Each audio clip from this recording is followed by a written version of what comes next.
നിധി വരുന്നത് കാണുമ്പോൾ സുഭാഷിന് ഒരു അത്ഭുതം തോന്നും. അച്ഛൻ പറയും, എൻ്റെ മരുമോളാ.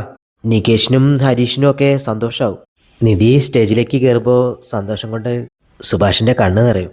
സുഭാഷ് താഴെ ഇറങ്ങുമ്പോൾ കൈകൂപ്പി നിധിക്ക് നേരെ ഇങ്ങനെ നിൽക്കും. ഫോട്ടോഗ്രാഫർ ഓരോ സജഷൻ പറയുമ്പോൾ നിധിക്ക് അതൊന്നും ഇഷ്ടാവില്ല. നിധി അതിനൊന്നും നിന്നു കൊടുക്കില്ല.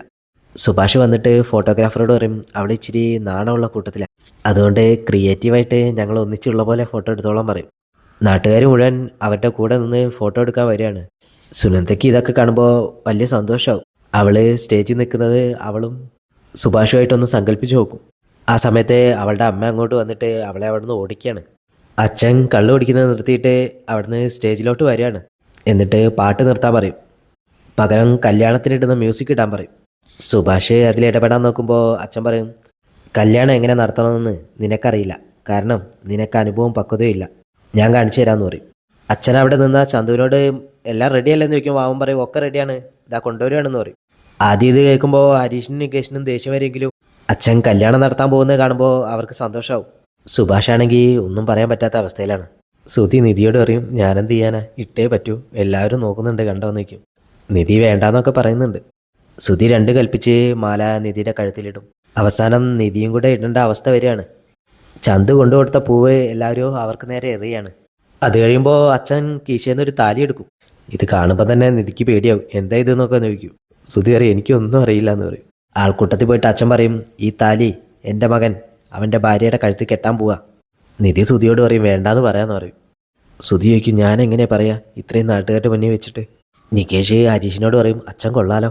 നികേഷ് പറയും, അങ്ങേര് ജീവിതത്തിൽ ചെയ്ത ഒരേ ഒരു നല്ല കാര്യം ഇതാണ്. അച്ഛൻ പറയും, എൻ്റെ പെങ്ങളും ചേട്ടനും ഈ കല്യാണം ഒളിഞ്ഞു കാണാൻ വന്നിട്ടുണ്ട്. ഇനി വേണ്ടാത്ത എന്തെങ്കിലും പറഞ്ഞു നടന്നാൽ അവരുടെ രണ്ടാടെ നാക്ക് ഞാൻ പിഴുതെടുക്കുമെന്ന് പറയും. അച്ഛൻ ആ താലി എടുത്ത് ശ്രുതിയുടെ കയ്യിൽ കൊടുത്തിട്ട് കെട്ടടാ താലി എന്ന് പറയും. ശ്രുതി നിധിയോട് ചോദിക്കുമ്പോൾ നിധി പറയും, വേണ്ട, ഇതെങ്ങനെ കിട്ടിയാ ഞാൻ ഇവിടുന്ന് ഇറങ്ങിപ്പോവും. ശ്രുതി പറയുന്നുണ്ട്, എനിക്ക് വേറെ വഴിയില്ല, ഞാനിപ്പോൾ എന്താ ചെയ്യാന്നൊക്കെ. അച്ഛൻ്റെ നിർബന്ധത്തിന് വഴങ്ങി ശ്രുതി ആ താലി നിധിയുടെ കഴുത്തിൽ കെട്ടുകയാണ്.